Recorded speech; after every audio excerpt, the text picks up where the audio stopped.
कर्ता करे न कर सके, शिव करे सो होए, तीन लोक नौखंड में महाकाल से बड़ा न कोई।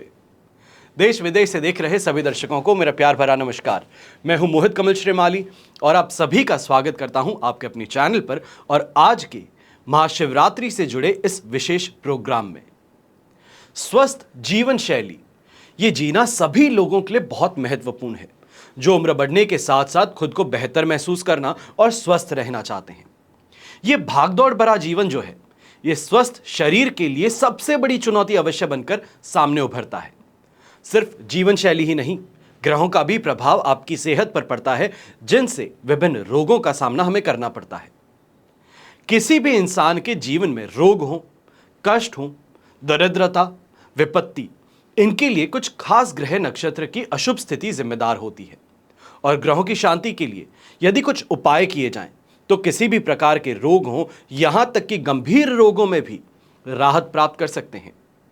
शिव पुराण में श्रावण के शुभ समय के दौरान, महाशिवरात्रि के दौरान, या ये कहा जाए श्रावण के सोमवार हो तो उस समय में भी कुछ विशेष उपाय बताए जाते हैं, जो प्रत्येक जातक को अपनी जन्म कुंडली में ग्रहों की स्थिति के अनुसार शिवलिंग का पूजन करके राहत प्रदान करते हैं। ग्रहों से संबंधित कष्ट और रोग के लिए आपको क्या उपाय करने हैं, क्या उपाय अपनाने हैं जिनसे आपको राहत मिल सकती है, वही आज के एपिसोड में मैं आपको बता रहा हूं, क्योंकि महाशिवरात्रि का महापुण्य काल आपके लिए आपके रोगों से राहत प्रदान करने का एक जरिया बन सकता है। बिना देरी किए शुरुआत करते हैं ग्रहों से संबंधित रोग और उनके उपायों की जानकारी के साथ। पर आगे बढ़ने से पहले अगर इस चैनल को सब्सक्राइब नहीं किए हैं तो सब्सक्राइब जरूर कर लीजिएगा, क्योंकि ये परिवार बढ़ता हुआ मुझे पसंद बहुत आता है। चलिए बात करते हैं ग्रहों की। तो सूर्य से संबंधित कष्ट जैसे कि सिर दर्द हो, नेत्र रोग हो, अस्थि रोग, तो इनके लिए महाशिवरात्रि में आंख के वृक्ष के पुष्प, पत्ते और बिलपत्र से शिवलिंग का पूजन किया जाए तो आपको सूर्य से उत्पन्न जो रोग हैं उनसे आराम मिल सकता है। फिर बात होती है चंद्रमा से संबंधित रोगों की, जैसे कि खांसी हो, जुकाम हो, नज़ला, मानसिक परेशानी, रक्तचाप की समस्या, तो शिवलिंग पर काले तिल मिश्रित दूध धार से रुद्राभिषेक किया जाए तो आपको इनसे राहत अवश्य मिल सकती है। फिर बात होती है मंगल और मंगल से संबंधित बीमारियां, जैसे कि रक्त दोष, तो इनके लिए गिलोय हो, जड़ी बूटी के रस हो, इनसे शिवलिंग पर अभिषेक करना चाहिए है, इससे आपको राहत अवश्य प्राप्त होती है।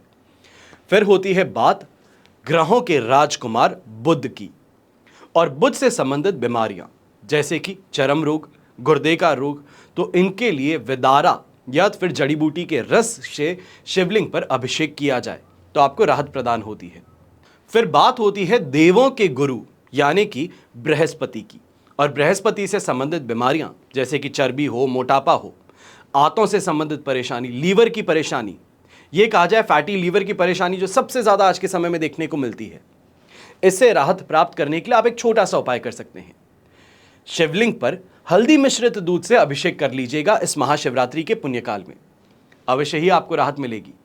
फिर बात होती है दैत्यों के गुरु शुक्र की, और इनसे संबंधित बीमारियां जैसे कि धातु दोष हो, मलमूत्र की बीमारियां हो, शारीरिक शक्ति में कमी हो, तो आपको पंचामृत, शहद और घी से शिवलिंग पर अभिषेक महाशिवरात्रि में करना चाहिए है, आपको राहत अवश्य इनसे प्राप्त हो सकती है।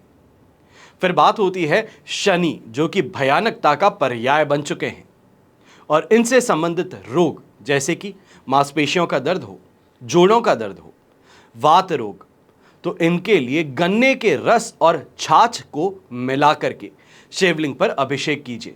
शनि से उत्पन्न रोगों से आपको राहत अवश्य इनसे मिल सकती है।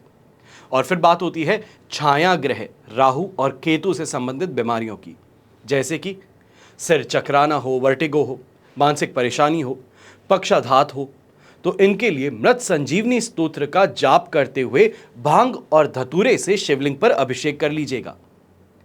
महाशिवरात्रि की रात्रि को इतना छोटा सा उपाय अगर आप कर सकते हैं तो यह आपको ग्रहों से उत्पन्न सभी बीमारियों से राहत प्रदान कर सकते हैं।